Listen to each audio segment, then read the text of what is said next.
All right. Hello, everybody. Hope you all are doing well. I'm Bob226, aka Josiah. I have my guy B-Dub here. We've been on a heater for the last week. Love it. Hopefully, we can keep it going. Too much time. I'm already running late. We can't talk about last night too much, but it was good. First game on the slate. Hornets going up against the Pacers. The Hornets have no injury news. Decent total here at 229.5. Large spread, though, so there's some blowout concern. Just so y'all know, I haven't had a lot of time to do a lot of research, so I won't have a lot of opinions here on this slate, but we'll be leaning on Brandon to take us to the promised land. Brandon, are you attacking this Hornets team? Are you worried about the spread at all? Oh, I'm definitely worried about this spread. The Pacers are currently the worst team in the league right now. So, Yeah. yeah, that's that's a major concern. I am taking a couple shots though. I think there's two guys that are still priced well enough to pay off their price tag, and that's Miles Bridges for one. Outside of that game where he got ejected, he's been in pretty good form, kind of hovering around 35 to 40 plus fantasy points. So 6,100 with how he's playing. Definitely like this spot for him. And then risky play, probably only 150. Wouldn't play him in single entry or 20 max. But Diabate, nobody's playing him. We know how soft Indiana's front court is when he has been playing. He owns the center minutes. Kalkbrenner's just kind of a afterthought when he plays. So definitely willing to take a shot. He's been in good form too. Yeah. It's one of those spots where it's hard to say anybody's wrong here because all these guys we've seen have plenty of upside. Just kind of tough to prioritize any of them. Other side of this game, we have the Pacers. They're the ones who should get blown out here, and they are, of course, dealing with some injury news still. Pascal Siakam is out. We've seen what that's done for Walker. Big boost there. Zubac is out as well, so we should see Huff and Potter continue to see a lot of time. And the other injuries have been injury news that we've had all year, so nothing too crazy there. Looks like you don't like these guys as much. Yeah, no. Jarris Walker would be the only one I would consider, but I just don't like his price tag, especially when we have other forwards that are cheaper and in better spots. It's a tough matchup for this team, so I'm not going to force anybody in here. Yeah. I'm not in I don't play guys against the Hornets territory yet, but if I don't have to, I'm not going to. So I get it. I'm there with you too. For the next game, we have the second highest total game on the slate, 240.5, and then a close spread. Miami Heat going up against the Sixers. For the Heat tonight, no injury news, which always makes me a little bit less interested in them, but no one's playing them, so that's what brings me back. Who are you attacking with from the Miami side? I wish I liked this team more than I do. I mean, the game total is very appealing, but guys like Bam and Powell, they're just a little too inconsistent for me. They don't show upside as consistently as I would like. And on a slate this big, I didn't feel the need to force them in, but I'm not against if you want to go to those two.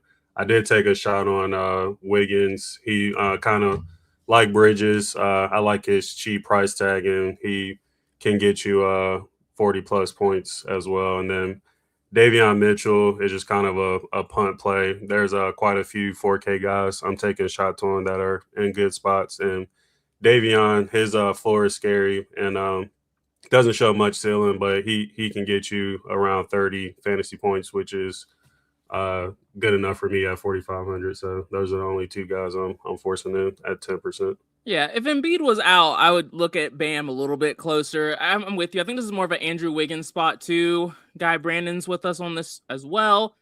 Dixon, I see your comment. Kaminga, we'll get there. Brandon was talking to me a little bit before the show. We're there too. We're good.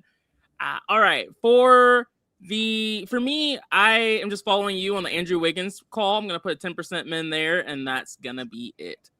Other side of this game, a little bit more interesting. We know Miami's not a shutdown defense or anything like that. Philadelphia, Paul George is out. He's been out for a while now, so not really new information there. I like this team. Do you? Yeah, just a few guys. Of course, I have a 20% max on or min on Maxi. Yeah. His upside is just way too good, and I love the game environment. He's even shown it with Embiid in the mix. So Not going to let that scare me away. Embiid is somebody I typically don't force in too much, but he's been fairly solid overall, and I didn't care to match the field, but I wanted to at least have some exposure to him in case he goes off in a good game environment. So just a 10% min there. And then Quentin Grimes, another scary low floor 4K guy, but has had some solid games recently, and another guy who can get you around 30 fantasy points. So in this matchup, I'm willing to take that shot. So 10% min on him. Yeah. Thought about Edgecombe and Oubre, but I didn't get there. Yeah. Well, you're right, man. Maxey and Embiid have both been better together, which is something you see sometimes of like a big and guard combination. I have a 20% min on Joel Embiid. Joel Embiid doesn't have the best history against the Heat. The Heat have been a really good defense historically, so I'm not overly concerned about that, but it's still worth mentioning. The thing I like about Joel Embiid here is in a faster paced game, there's just more rebounds available. So it just makes it a lot easier for him to get to that triple double, which is what we're looking for, or just a ton of scoring. So 20% min on Joel Embiid. I want to be over the field there, and then the rest will fall as they may. For the Washington side of this game, going up against Atlanta, 236 total, wide spread at 10 points. We know how bad this Washington team is. Washington, they don't have Keyshawn George tonight, which means we're going to see the rest of the starters see a nice boost in usage. We've seen this enough times where it's not that groundbreaking. Matchup against the Hawks, pretty average, but not one that a bad team can usually take as much advantage of. Are there any like low-hanging pieces of fruits here that we can attack? I'm targeting two more 4K guys on this side of the ball. Jameer Watkins hasn't shown much upside or ceiling, but he gets a lot of minutes off the bench. Just signed a new contract too, so I'm hoping he can kind of get out. He's usually been getting like around 25 fantasy points, so hoping he can kind of get over that hump and get a little closer to 30. So Okay. definitely taking a shot there. And then Koulibaly, he's had back-to-back 30-point games. A couple games before that, pretty close to 30 fantasy points. So the form he's in, I'm willing to play him. So as you can see, a lot of low on 4K guys that nobody's really playing, and I think some of these guys can definitely pay off. Yeah, I can't go as strongly as you, but I like a nice little 5% min to those two guys. I think that's a nice way of getting different. I like those calls, man. Those are good. All right. Next up, we have the Atlanta side, which is always going to be more interesting because they're the ones who have the soft matchup going up against this team that plays no defense. For Atlanta, we have injury news. Jalen Johnson was ruled out earlier today. That was big by itself. That's a boost to guys like Mo Gay and Jonathan Kuminga. We would expect one of those two guys to start. We'll have to wait and see what happens there. And then when he got ruled out relatively recently, that's what made this team almost impossible to not have some exposure to. You're going to see guys like Kuminga get a boost. You're going to see Shea, his minutes floor becomes a bit more safe. And even Corey Kispert, not my favorite guy on this slate by any means, but his minutes also stabilize some too. So who are you forcing in? Who are you getting exposure to? This is a team to focus on. Yeah, Dyson Daniels should be the main guy here. Jalen Johnson was already out, but with Naw out now too, all the usage should flow through him. And I think he has the highest upside on the team with just his ability to fill the stat sheet like we've talked about many times. CJ, he's definitely more viable than before. He's a guy I'm okay with just matching the field on. We know he has upside, but isn't the most consistent. Kuminga, he's definitely going to be a priority play for me tonight now. Just first game, last time out, 24 minutes and absolutely smashed. So I think he's going to look great again here and should get more run, hopefully.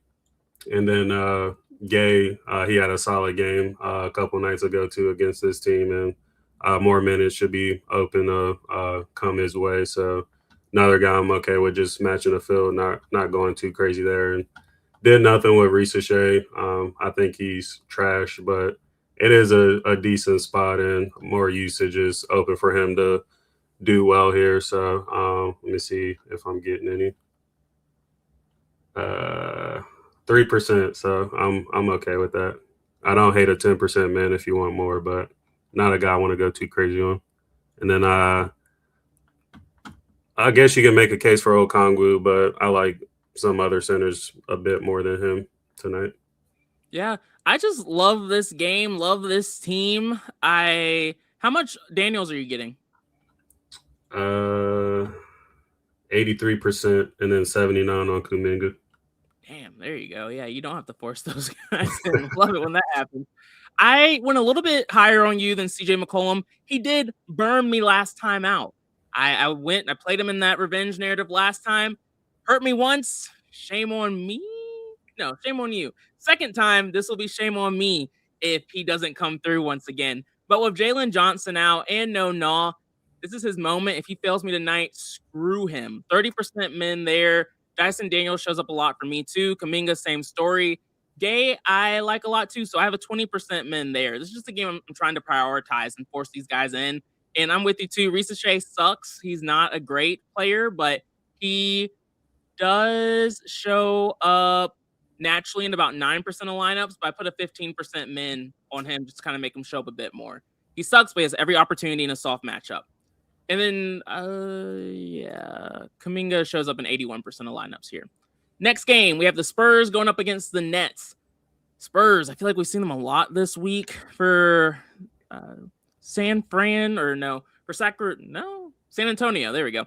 Keldon Johnson is questionable. So if he gets ruled out, nice boost to guys like Champagny, Barnes, and Bryant. How are you treating this Spurs team?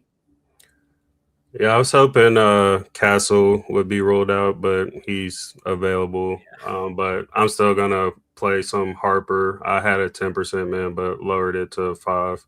Just another 4K guy that can get you around 30 fantasy points. And then Vassell, I wanted to take a shot on. He's just hot right now, and I don't think the field is paying attention to that and kind of sleeping on him.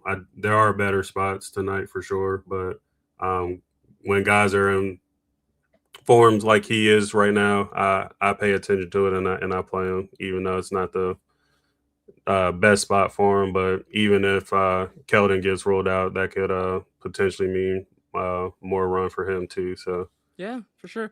The Spurs are one of those teams where they play a lot of guys, but you just see a rotation of who's going to pop off. And so, like you said, even in weird, bad spots, I'm never really upset about getting exposure to a couple of them. My guy, Brandon Clegg, not the one who's on the show with me, he was on Dylan Harper yesterday, and Madness and I were on the two other guards.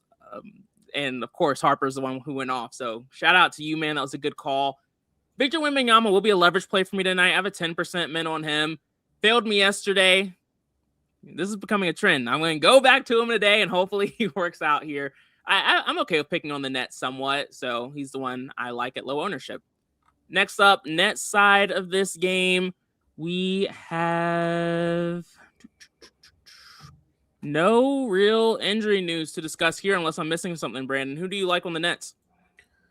nobody. I did consider Clowney because I do still like his price, Okay.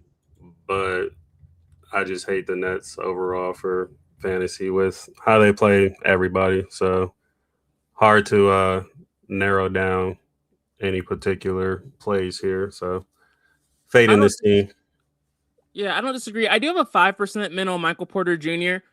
Y'all know I haven't been playing him. I haven't really been playing him too much this reason or the last week or so, just because post All-Star break, I feel weird about these guys. But now that he's not seeing 10% ownership, I'll take a shot here. He's done okay in tough matchups. We worry about his minutes and just his lack of effort recently. All right. Next up, we have the Rockets going up against the Magic for Houston tonight. They played last night, so they are on the back end of a back-to-back. Matters somewhat. No new injury news to touch on here. Matchup against the Magic, slightly below average. Played a slow pace too. Lowest total on the slate. Are you getting to any of these guys? I almost skipped this game entirely, but then I thought about it.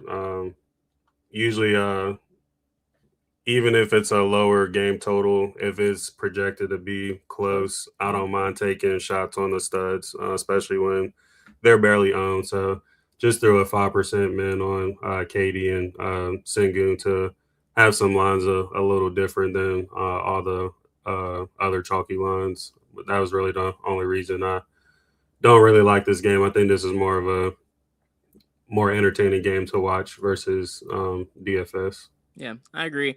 Brandon's like fade the Rockets game. It is an easy pass for me, but you're right. It's very often we see someone in these low total, close spread games. Is usually only like one or two guys. You usually don't see multiple guys in these games pop off, but they're low owned and they still can produce. We saw Kate do it relatively recently in that OKC game earlier this week. So it's definitely possible. Magic side of this game, very tough matchup. Hard team for me to look at here, but they are also pretty healthy, which makes them untouchable for me. Do you see things differently? You taking a shot? 5% on Paolo for the reasons I just said. Yeah. Don't like it, but I like to get a little different here and You there. know me, never mad about that. All right, next game gets a little bit more interesting. These next three, Portland Trailblazers going up against the Chicago Bulls. For Portland, we do have some Q tags. So we have Denny Avdia out, and so we should see Chris Murray start for him. We've seen that before. And then usage bump to the starters. Donovan Clingan is questionable. If he gets ruled out, we should see Robert Williams start. And Robert Williams is also questionable. And so if he gets ruled out, then that's a boost to guys like Sissoko and Klingon. So definitely some potentially very interesting options on this slate. But these guys pop in general because they're facing the Bulls. So are these guys just showing up for you by themselves, or how are you kind of looking at it? Oh yeah. You don't have to really do anything to anybody here. Klingon is definitely some huge news. I have a feeling he won't play since he was a late Q tag, but could be wrong. You never know. And then still got to wonder about Robert Williams too. So if both of those guys end up missing, I'm probably not going to play Sissoko at all. He usually gets run and doesn't do much with it. But I'll focus on Holiday and Henderson are probably my two favorite plays on the team outside of Klingon, of course. They should run this backcourt and is one of the softest defenses in the league right now. So they should be able to smash at these price tags. And then curious if I'm getting Jeremy Grant. I didn't do anything to him. No. Or 1%. I might consider a 15% min on him. He's not the most consistent, but he's shown decent upside in the past too, so I don't mind him. And then I'd be okay with Murray too, since he's been starting and only 3,800. Yeah, I'll be honest. Portland's not a team I've had to. This is true. I've had to watch much this season because they're usually not on the main slate.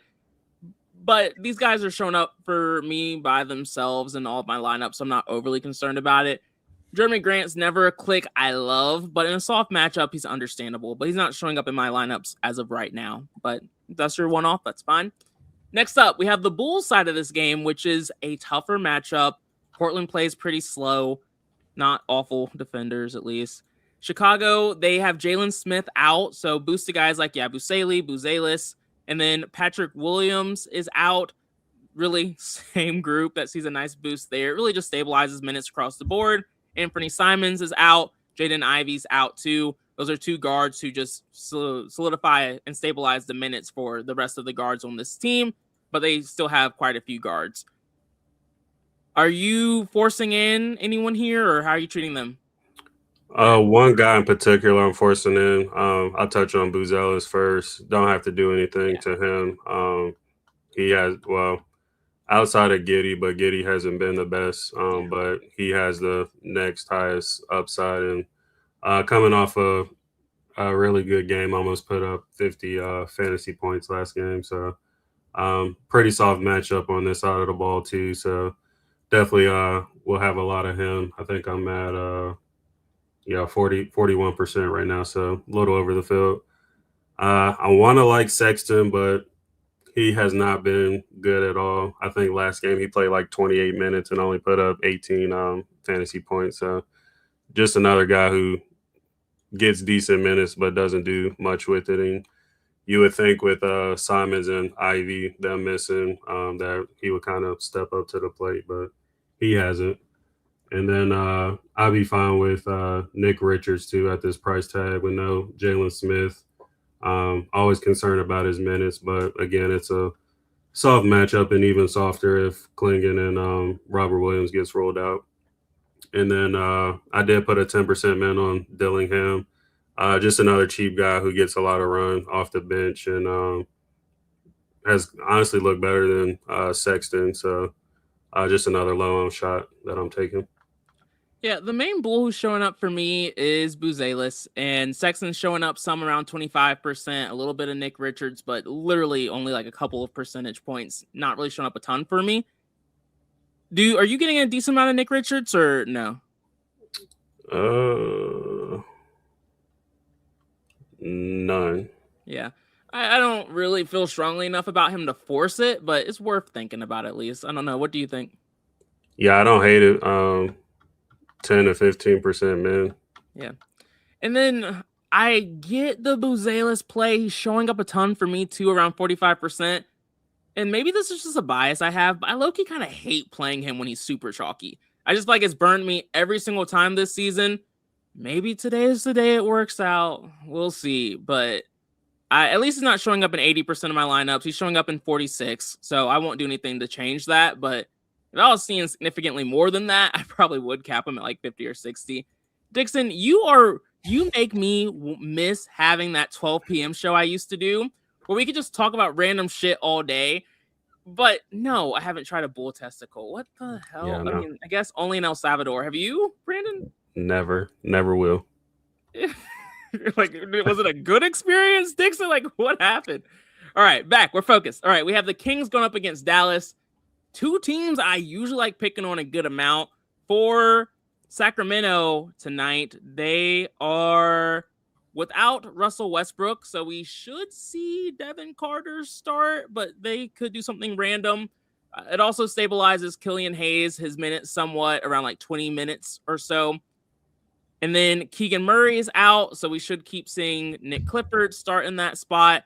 And then Malik Monk is questionable, which means if he gets ruled out, it really just allows guys like Carter, Clifford, Hayes, the same guards, to just see even more minutes. So, bad team going up against a bad defense in Dallas.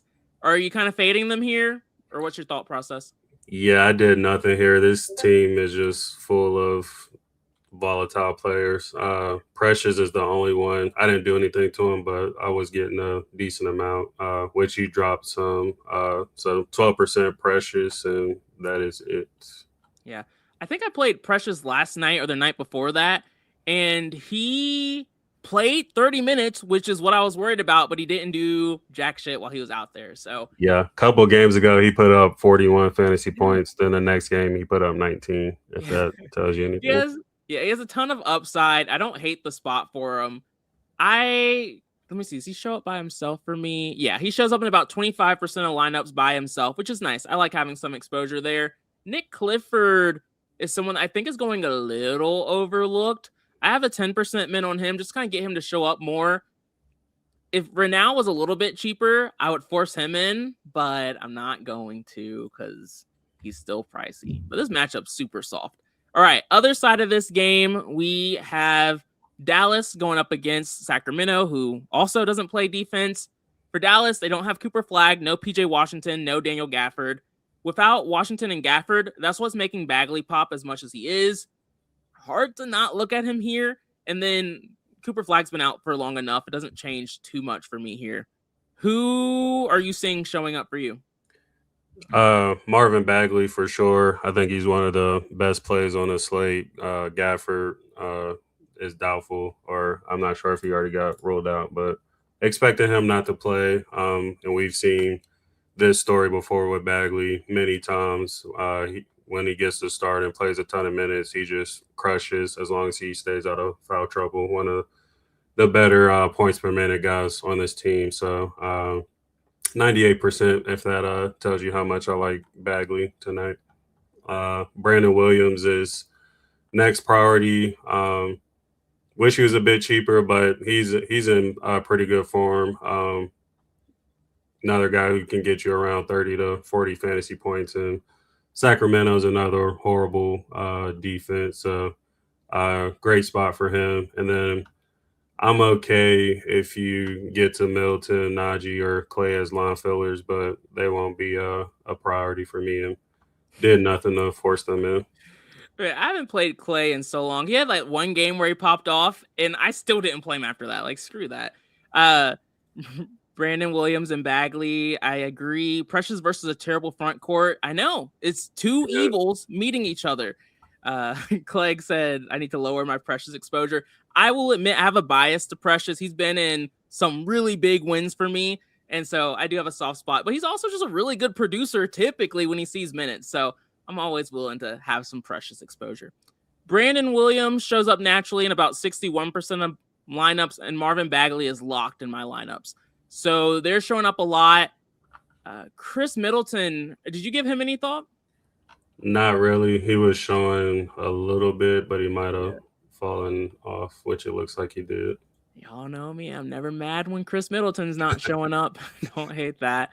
Let's see. Is there anyone else I think we're missing? Nope. I think we're good. I'm with you here. It's really just the two guys who are chalk, and that's about it. My game of the night and the highest total game on the slate. We have the Pelicans going up against the Jazz. 244 total, 6.5 point spread for the Pelicans. They have the fantastic matchup against the Jazz. Weird. Usually we're happy to see teams going up against the Pelicans, but here we are.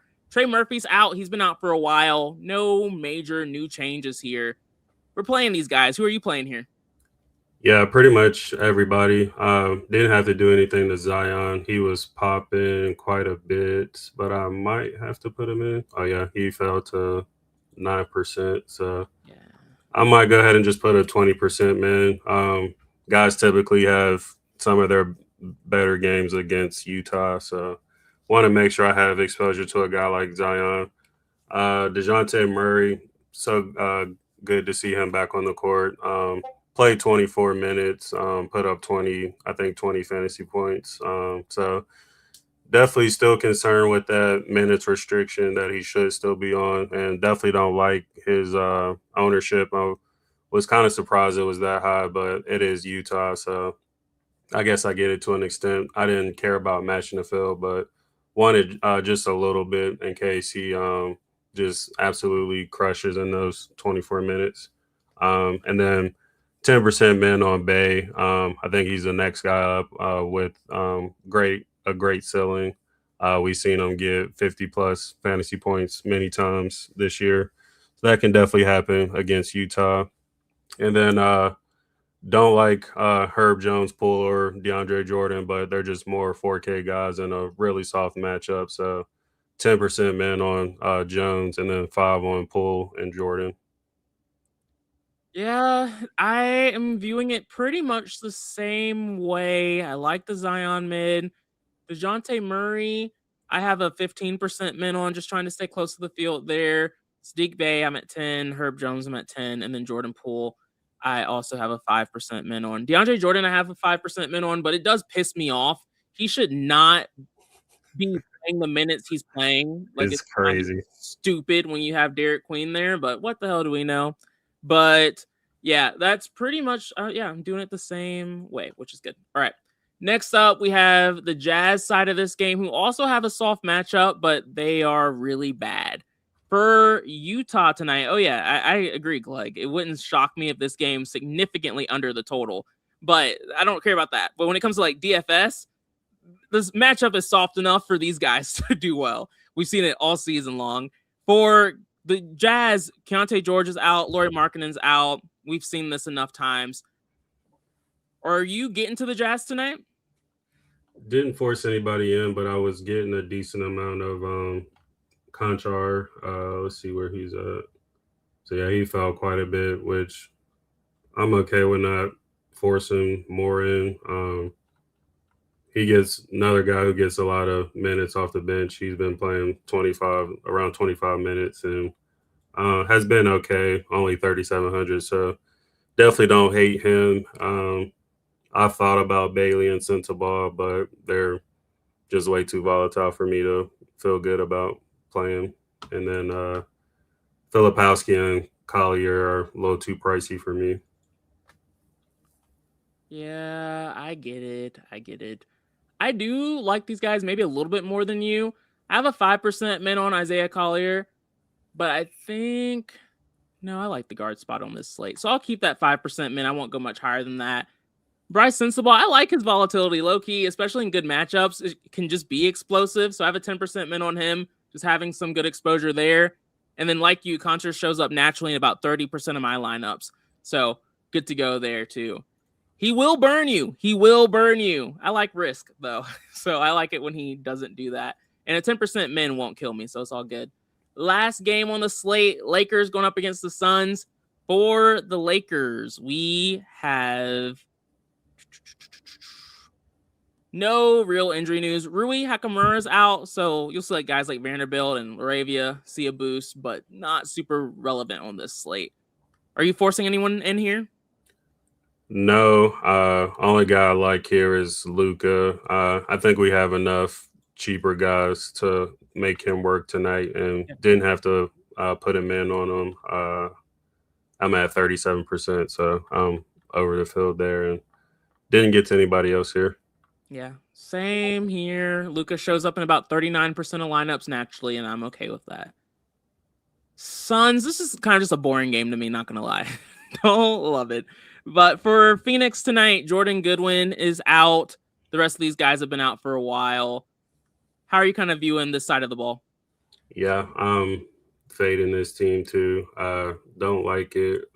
Definitely don't like the ownership on Jalen Green. So I'll be fading that. If he was lower owned, I wouldn't mind like a small man on him, but 16%, I'll pass. Yeah, Another team full of volatile guys. Yeah, I would like to see like 10% ownership on him. Hey, just an easy match to field. 15% feels crazy. Yeah. But I mean, we've seen things like this work out before, but the ownership is also keeping me away. Clegg is asking about Ayton. Did you give Ayton any thought, Brandon? Slightly, because he's only 5,100, but man, talk about he's the king of inconsistent. Like he's only 2% owned, so don't mind a small shot if you're doing 150, but not my favorite player. Yeah, I don't know what's gotten into Mark Williams since he left the Hornets, but he's suddenly decent at defense now. So who knows? But I don't love that Lakers team too much or the Phoenix side of that game. But low owned guy with some upside. Actually, no, there's not really a lot of upside there for him. We haven't seen too much. So I don't love it. But again, like a one-off isn't crazy at low ownership, depending on like if you're playing 150. I think it's fine to take a shot on a guy like that. But if you're doing single entry, probably not a guy I would love to see in that lineup. All right, Brandon, anything you want to say or like do to kind of wrap things up here? Not really. Just keep an eye on that Portland news. That's huge. So yeah, that will change a lot. Greg said bull tentacles are called Rocky Mountain oysters, popular in like Wyoming. No, I haven't been there. So, you know, that explains. Maybe I'm missing out on something good here. So, all right, y'all. It's going to be a good one. I appreciate the support. We'll be here tomorrow. I think it's going to be me and Madness. So we'll be right back at it for a nice Friday slate. But I wish you all luck. Look forward to celebrating in the Discord.